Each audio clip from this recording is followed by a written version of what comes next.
bienvenue dans le monde de l'animation. Ça fait un petit moment maintenant que j'avais envie de sortir un top de mes films d'animation Netflix préférés, les productions donc Netflix, c'est-à-dire les films qui sortent exclusivement sur la plateforme, vous savez avec le petit N en haut à gauche, et bon c'est cela, il y en a beaucoup à présent, Netflix en rajoute chaque année et je trouve qu'ils distribuent vraiment de très beaux films d'animation qui peuvent largement rivaliser avec de grands studios et donc j'avais vraiment envie de vous faire un top. Au départ je me suis dit je vais faire un top 5 et finalement je me suis rendu compte qu'à mon sens il y avait vraiment 3 films qui se détachaient du lot, donc j'ai préféré les privilégier.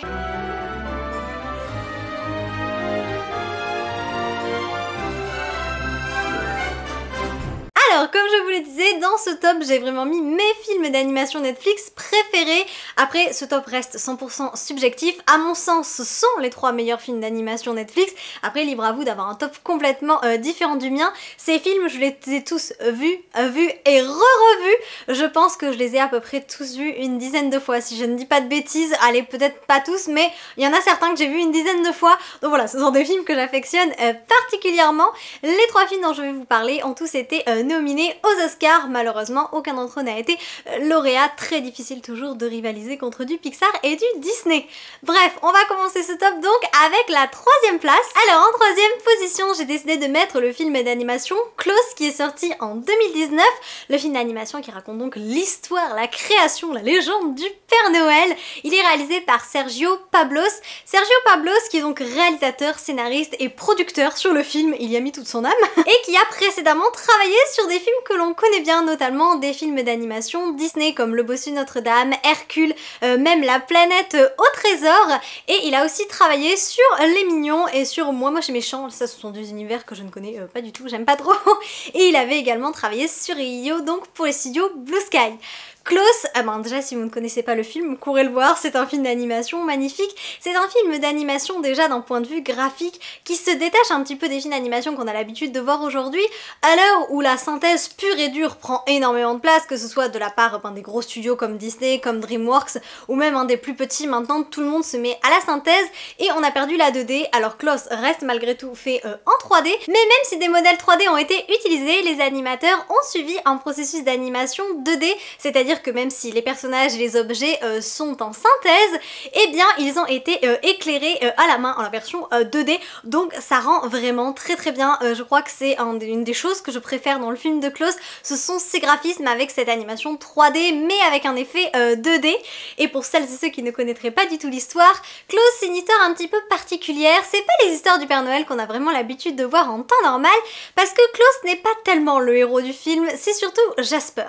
Jasper, eh bien c'est un facteur, mais un facteur qui a un énorme poil dans la main, qui est égocentrique comme ce n'est pas permis, et son père, qui est le chef des facteurs, va être complètement désespéré par son fils, et pour l'inciter à se bouger un petit peu, il va l'envoyer à Smeerensburg, une île plutôt, perdue au milieu de nulle part, une île surtout sur laquelle les habitants se détestent viscéralement, et Jasper, il n'aura pas le droit de rentrer chez lui tant qu'il n'aura pas accompli sa mission et posté un nombre certain de lettres. Mais bien sûr, Jasper, il ne va pas y mettre de la bonne volonté parce que tout ce qu'il veut, lui, c'est rentrer chez lui, retrouver ses draps de soie et son caviar. Mais finalement, il va trouver un complice assez inattendu dans le personnage de Klaus. Klaus, c'est donc un vieil homme qui fabrique des jouets en bois, qui vit reclus, il est réellement solitaire. Néanmoins, il a bon fond, il a bon cœur et sa rencontre avec Jasper va tout changer pour la ville, mais également tout changer pour eux. Et Jasper va découvrir que en dehors du caviar et des draps de soie, il y a un tout nouvel univers qui l'attend et que peut-être finalement il peut apporter quelque chose à cette ville où les enfants sont si tristes, où les habitants se détestent tant.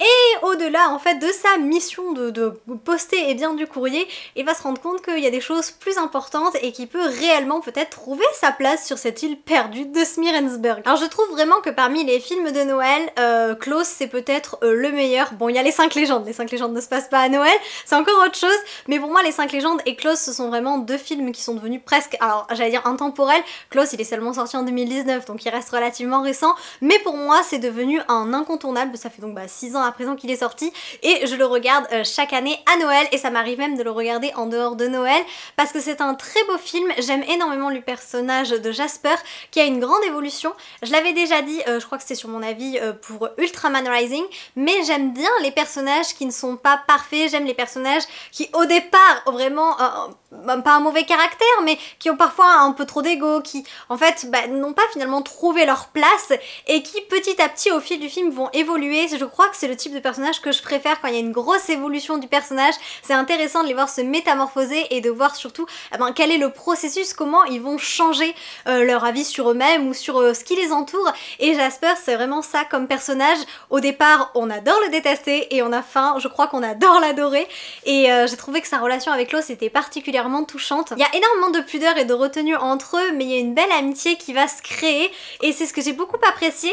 Et d'ailleurs les habitants et la ville de Smearensburg, je trouve que ça peut avoir un côté un peu Tim Burton si vous aimez ce genre de film. Alors évidemment c'est pas de l'animation en stop motion mais malgré tout je trouve qu'on peut retrouver un côté un peu peut-être l'étrange Noël de Monsieur Jack ou les noces funèbres, peut-être ouais dans l'aspect du village qui est très monochrome, dans la manière de se comporter des habitants. Bref, je trouve quand même qu'on s'en rapproche un petit peu mais le film est quand même beaucoup plus gai. Je trouve qu'il apporte beaucoup d'espoir, de joie pendant les fêtes. Ça montre qu'il ne faut jamais renoncer et que finalement il y a toujours une éclaircie qui arrive quelque part. En l'occurrence là c'est Jasper et Klaus qui vont apporter de la joie et de la vie dans le monde sinistre des enfants. Donc je trouve que c'est très beau, c'est un vrai conte de Noël et puis c'est vraiment la création en fait du Père Noël. Comment est né le Père Noël? Klaus qui était finalement juste un vieil homme veuf, solitaire, reclus, et bien qui va finalement partager sa passion de la création avec les enfants et avec le monde qui l'entoure. Bref, je trouve que c'est une des plus belles légendes et j'espère que le Père Noël est né comme ça parce que je trouve que ça fait vraiment rêver, que ce soit vous savez les 5 légendes où on apprend en réalité que pour devenir une légende il a fallu que dans une vie précédente le personnage réalise un exploit comme Jack Frost qui finalement voilà, a sauvé sa sœur et qui est devenu Jack Frost. Là le Père Noël c'est un petit peu pareil dans les 5 légendes et finalement Klaus il est pas si magique que ça, il est juste humain et je crois que c'est ce qui lui apporte justement sa touche de magie. Il a rien de si particulier mais il a juste bon cœur, bon fond et je trouve que c'est une très bonne morale et vraiment un magnifique conte de Noël à regarder.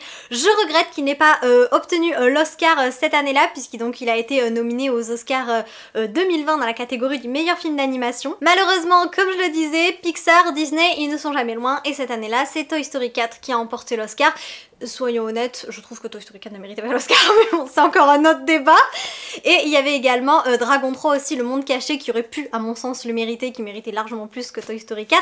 Mais bon, c'est comme ça, Klaus a au moins été nominé aux Oscars, c'est déjà ça. Mais en revanche, il a quand même gagné un prix, celui du meilleur film d'animation au BAFTA Awards. Et donc ça, c'est quand même chouette. Moi, je trouve que les films comme ça, comme Klaus, qui sont des projets originaux, dans tous les sens du terme, c'est-à-dire une nouvelle histoire, pas un remake, voilà, ça fait plaisir. Et des projets qui sont originaux dans le sens qui ne sont pas voilà, qui sont pas communs, qui sortent vraiment de l'ordinaire, de ce qu'on peut voir d'habitude. Voilà, je trouve que c'est bien qu'ils soient primés et qu'ils soient mis à l'honneur. En deuxième position, j'ai choisi de mettre le film Le Monstre des Mers qui est sorti en 2022. Le Monstre des Mers, c'est un vrai coup de cœur pour moi. Il a été réalisé par Chris Williams qui a donc été à la réalisation et au scénario. Chris Williams qu'on connaît évidemment, enfin encore une fois, on connaît surtout les projets sur lesquels il a travaillé, puisque c'est notamment le co-réalisateur de Volt Star malgré lui, du film Disney Les Nouveaux Héros, mais également de Vaiana, la légende du bout du monde, donc des films quand même très très connus, des Disney qui ont bien marché, et il était également scénariste sur des films un peu plus anciens, comme Mulan, Cusco ou encore Lilo et Stitch.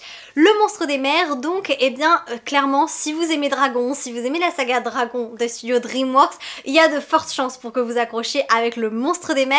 Le Monstre des Mers, je trouve que ça a réuni plusieurs univers. Pour le coup, l'animation est pas plus originale que ça, c'est de la synthèse pure et dure comme on a l'habitude de voir, mais c'est de la synthèse de très belle qualité. Et donc, nous nous retrouvons dans un univers un petit peu à la Pirate des Caraïbes, à peu près la même époque, à peu près la même façon façon de penser. Bon, un petit peu moins de pirates, mais quand même, dans l'idée, c'est un petit peu ça.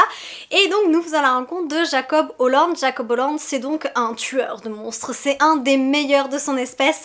Il est capable de tuer les monstres marins comme personne, puisque les monstres marins dérangent, enfin on sait pas exactement pourquoi ils dérangent, puisqu'ils vivent au milieu de la mer, mais bon, bref, peu importe, ils vivent dans les profondeurs, le fait est qu'ils existent, ils dérangent, et donc le roi et la reine missionnent des chasseurs pour aller tuer les monstres des mers. Et donc lui, Jacob Holland, il fait partie des meilleurs, il est convaincu que ce qu'il fait est bien, il est pas malveillant pour un sou, il est juste, il a juste des idées arrêtées, et pour lui, voilà, il fait partie des gens qui aident le royaume.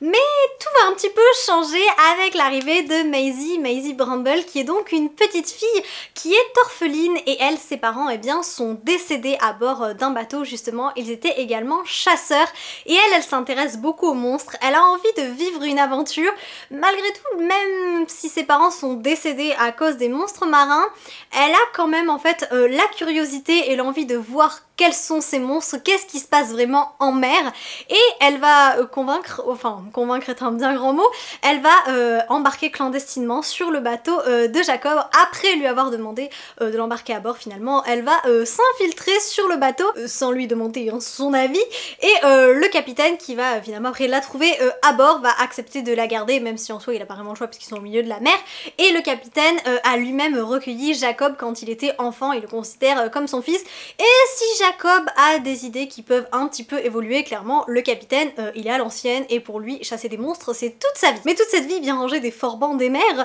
s'apprête à basculer à cause de la tourmente rouge, qui est le monstre marin ultime qu'ils doivent capturer et tuer, qui va leur donner du fil à retordre, et Jacob et Maisie vont se retrouver bien malgré eux échoués sur une île avec pour seule compagnie évidemment des monstres des mers, et notamment la tourmente rouge qui pourrait se révéler être un allié assez intéressant.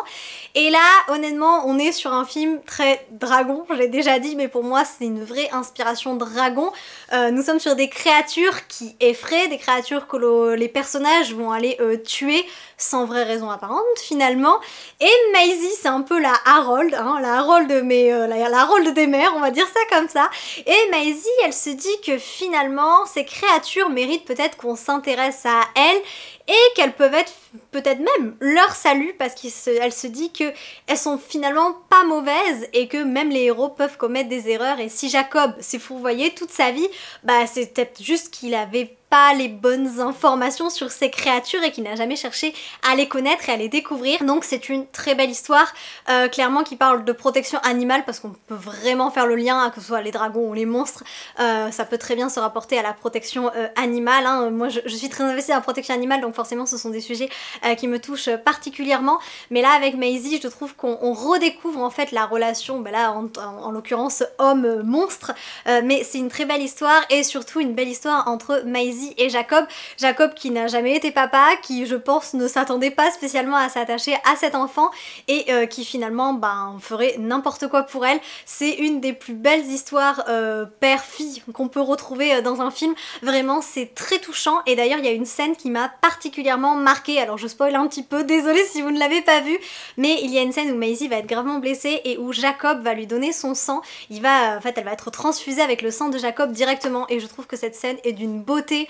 Vraiment cette relation, et elle est sublimée par ce lien du sang qui va être transmis à Maisie, et c'est vrai que c'est rare qu'on ait ça dans un film, donc vraiment je trouve que c'est bourré d'émotions, de belles valeurs, et ça fait appréhender un peu le monde différemment à travers les yeux de cet enfant qui, elle, malgré les pertes qu'elle a essuyées, le décès de ses parents, elle se dit qu'il y a toujours moyen en fait de retrouver de l'espoir dans ce monde de haine et de combat, et je trouve que c'est un film merveilleux. Si vous ne l'avez pas vu, vraiment je vous le recommande à 1000%, c'est un chef-d'œuvre ce film, je l'ai encore revu il y a pas longtemps et c'est toujours avec un immense plaisir, les graphismes sont vraiment très beaux, encore une fois ça reste de la synthèse, mais vraiment on est sur une belle synthèse de qualité, peut-être qu'il y a une inspiration aussi Vaiana un peu dans les flots, je ne sais pas, mais je trouve que le film est plus mature, si Vaiana s'adresse à un plus large public, là je trouve quand même que pour des très jeunes ça peut être un petit peu effrayant les fonds marins, on est quand même sur une ambiance un petit peu plus côté Pirates des Caraïbes, donc à voir en fonction de l'âge, mais vraiment c'est voilà, un chef-d'œuvre d'animation qui a également été donc nominé aux Oscars en 2023. Malheureusement cette année-là c'est le film Pinocchio de Guillermo del Toro qui a emporté l'Oscar. Je ne l'ai pas vu donc je ne peux pas juger, je ne sais pas s'il est bon ou moins bon, peu importe, je suis pas une très grande fan de Pinocchio, mais je sais qu'il y avait aussi la concurrence avec le Chapeau T2, la dernière quête, qui avait été quand même très plébiscité par le public. Il y avait aussi Alerte Rouge à cette période, mais on est content qu'il ait pas gagné celui-là. Désolée s'il y a des fans par là. Mais bon bref, je trouve que Le Monstre des Mers aurait largement mérité l'Oscar, mais encore une fois, il a été nominé et c'est déjà bien. Et enfin, en première position, si vous me suivez un petit peu sur la chaîne, ça ne vous surprendra pas du tout, mais en première position, j'ai mis le film d'animation Nimona qui est sorti en 2023. Et ça me fait bizarre de me dire que le film va déjà avoir 2 ans. Pour moi il est sorti l'an dernier, j'arrive pas à m'y faire. Et donc Nimona, si vous ne connaissez pas son histoire, je vais vous la raconter parce que le film a une histoire un petit peu particulière. Au-delà de son scénario, au départ le film devait être produit par les studios Blue Sky. Pour ceux qui ne les connaîtraient pas, les studios Blue Sky, ce sont les studios qui ont créé L'Âge de Glace, Rio, Epic, bref, tous ces films-là que l'on connaît. Et les studios Blue Sky, ils appartenaient à la 20th Century Fox. Et il y a quelques années de ça, Disney a racheté la Fox. Qu'est-ce qu'ils n'ont pas racheté? Ça c'est la question.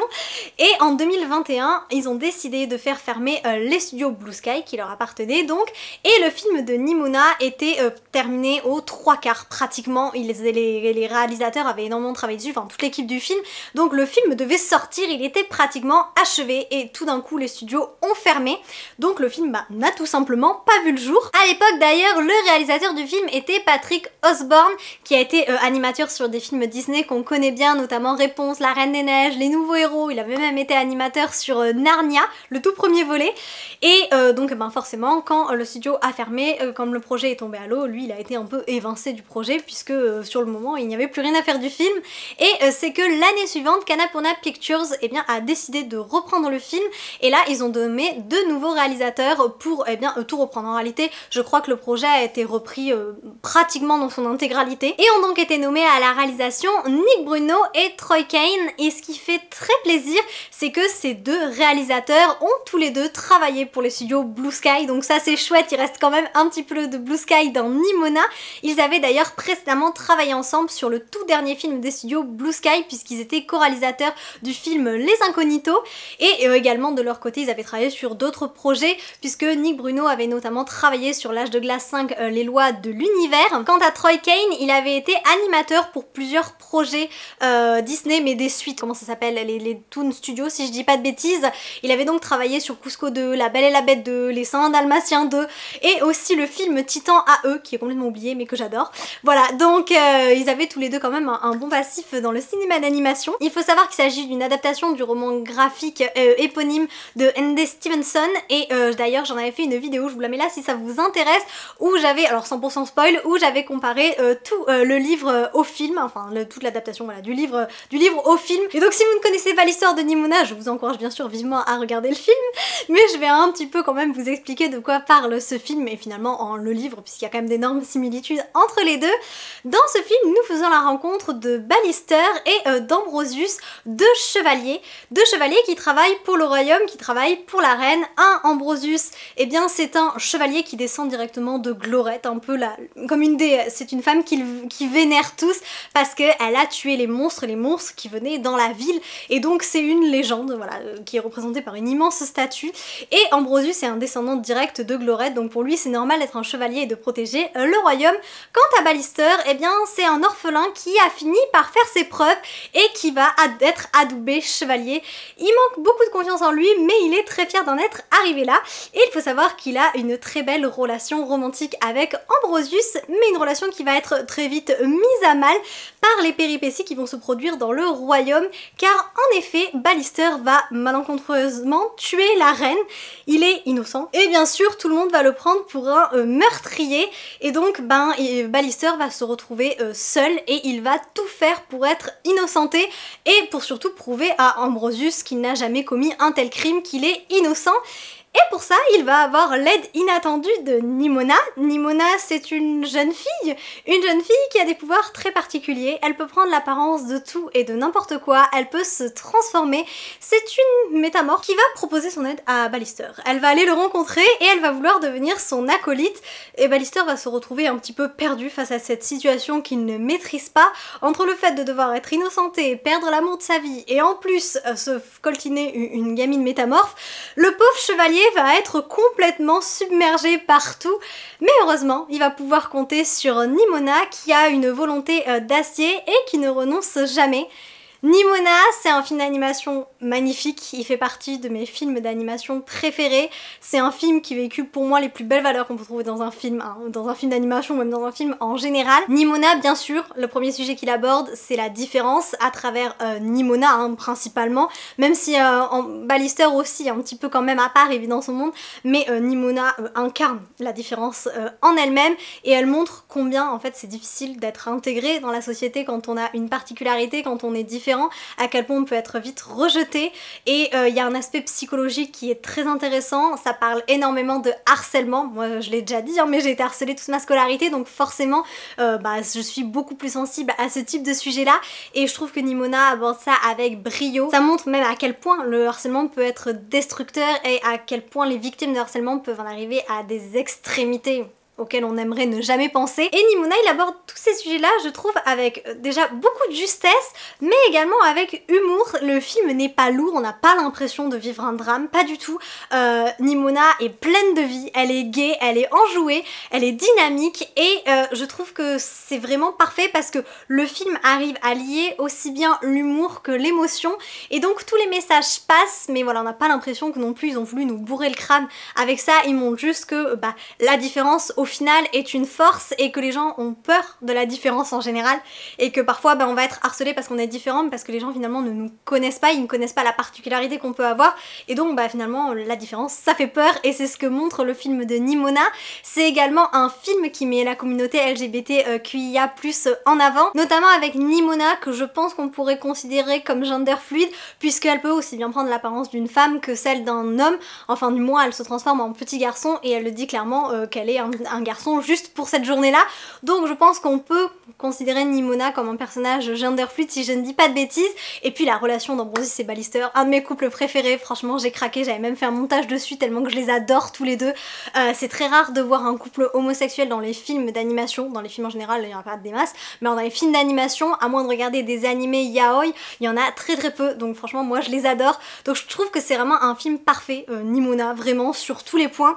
Et graphiquement on retrouve un petit peu ce côté qu'on avait retrouvé chez Klaus avec l'animation 2D qui est apparente, parce que même si on reste sur une animation en synthèse 3D, il y a des signes assez distinctifs de 2D dans l'animation des personnages. C'est un peu plus une animation, vous voyez, comme le Prince des Dragons si vous connaissez la série, et moi c'est vraiment le type d'animation que j'aime puisque je suis une fervente admiratrice de la 2D, même si j'apprécie la 3D, la synthèse, je vous avouerai que je garderai toujours un faible pour l'animation 2D, et là dans Nimona comme dans Klaus on retrouve cet effet 3D 2D qui pour moi est juste parfait. C'est vraiment mon style je crois d'animation actuel préféré, puisqu'on a plus de 2D de toute façon, faut bien s'y faire.